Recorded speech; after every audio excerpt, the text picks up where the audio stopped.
Bueno, daghan kay salamat. Ako na rin kusgon. Kay para makadungog ng atong kaigsuonan na naa dinhi naniig sa kilid. Kay gimaw ta before mi nagsugod dining atong kasaulugan sa debate, wa pamutunga ang atong pinangga nga pastor nga may nagtukod sa iyang kaugalingon nga simbahan. Na deliveran sa tanan sa entablado. Karon, doon ay demonyong maninguha pagguba sa kamatuoran. Pag-amot din dadala lang notebook. Pwede ba na? Bakit natugi ka? Standard reference, Bible gipandala versus notebook. Karon pa ko kabantay o gibatis pagadian. Nga katong kaatbang, dadala og notebook. Dili na madawat sa ako as a Catholic faith defender. Dili ko sold out na nang dadan ra kong notebook. Kaya kung hibalanay pa lang na notebook rin gidala, nadala na lang unta kong Xerox, bugat yan akong bag, sobra pa ng 50 kilos. Layo pa tong amo. Muna'y tinuod. So, dinhi, nasaksihan na to, pagsaka pa lang sa atong pinangga sa entablado, nahadlok na ang atong pinangga. Nga naman, kay ang atong entablado, gisilyohan man sa gahom sa atong Ginoo, pinaagi diha sa deliverance nga pagampo. Mao na nga ang kamatuoran nga gidala sa simbahan Katoliko, ang yawa na ninguha pagguba apan wa kalumpag mga igsoon. Ha? Kamo saksi maging anak naman tayo mga kaigsuonan na mga 70 Adventist gipanguha na moderator di gihapon mo sugot o niya gibikin tas permit mga igsoon. Gibikin tas permit actually kini di bakiha plansado na daan kay kini atong kaigsuonan labi na si Brad Pitt before ni gihimo ni gibati niagi pa ni pre-conference dili di actual na sabot-sabot lang nga nahitabo karon sa mga di pasabot di punta kagamit ni entablado kung walay pagtugot sa atong mga pinanggang opisyal kini sa atong dakbayan sulat sa pagadian. Kuna salamat na kay Ginoo maayo man kayo. Imbis ulan, gipainit pa gyud niya para makatambong lang.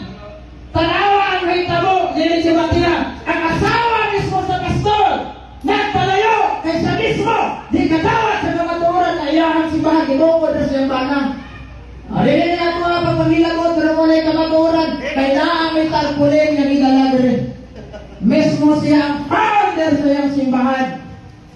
Na unsa may giingon ni San Pablo diha sa Biblia sa Buhat 7:48 ang Ginoo wala magpuyo sa balay na gitungod lamang tao. Why Ginoo versus naay Ginoo? Isa man yung dapitan Buhat 17:24 wala ang Diyos ni anang mga templo ginug na lamang tao. Tanawa, patarpulin, nalisag si pastor. Karon, sa mayong pagsaksi, nagatay mga kaigsunan sa balista.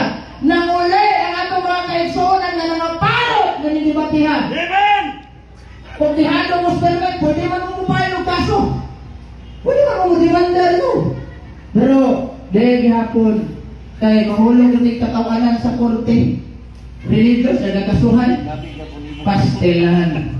Mula ako pa rin pamalik na mo sa simbahang Katoliko kay si pastor nagdalalamat notebook gipresent daghan kay tag mga dokumento nga Katoliko gitungod ni Kristo pero ay pastor gitungod ni nagdili sa Kristo na tungkol sa Katoliko kinsa man tawhana asa tunguna pero sa anak tunguna instead gatuyok-tuyok siya sa Santo Papa o sa giingon sa kini wapan mabasa sa Biblia brad nga si San Pedro Santo Papa o magpapa lagi siguro ni pastor uta pero kiwa man mo tambong pero sige na lang o sa may ingon sa Episo 3:5 ang mga apostol balaan sa in Spanish man ang balaan santo na na sa unang Pedro 5:13 si Marcos anak ni San Pedro kaya mahal nila si San Pedro ni San Marcos balaan Santo Papa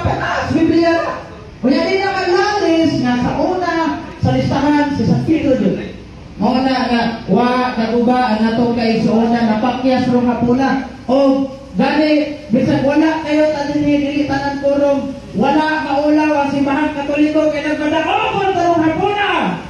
Wala kapilihan nga itong nadawat ang atong kaigsuonan namuli nga nangaparot. Eugene Gapo, Aksyon Katoliko. Yung namisa, nalisan ko kay nakaingon kong bandalas ni Pastor o sinako ng Biblia. Dumara ka po, kapag yung masigo din sa lamisa, gamay ka lamisa. Ha? Gamay ka lamisa. Muna, ikumparar ano yung atong Biblia nga perting dagana.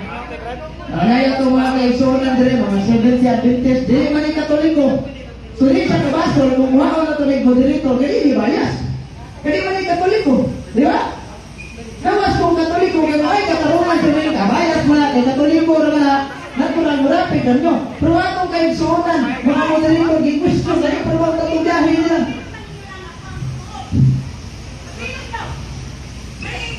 Yes, nami internet, kuya, sis, diri sila gikan. Oh, diri kanya wala. Salamat kayo sir, salamat kayo. Pasensya kayo kung nasakitan ang atong igsoon. Pasensya kayo kung nasakitan. Komentaryo na to, may tungod sa naitabok na kanina. So, ang tingog na isuko atong may production, pero di yan isa suko. Ha? Di yan suko. So,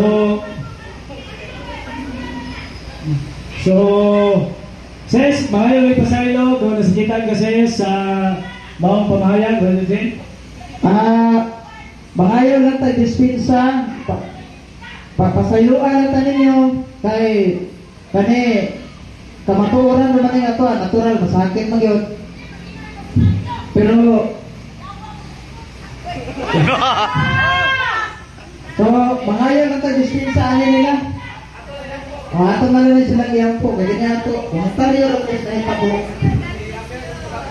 Para mayo siguro, para dili bayar sa ani, ako patingogon na itong mga Seventh Adventist nga mga bagiit at mga Dati pa lang, Katoliko rin ang tabi dali. Brad, dali Brad, tagati ang panahon sa pagyaw-yaw dali Brad. Masa pa ika-komentaryo ni mo sa naitabo nga wala pa na yung kalibati. Ano din?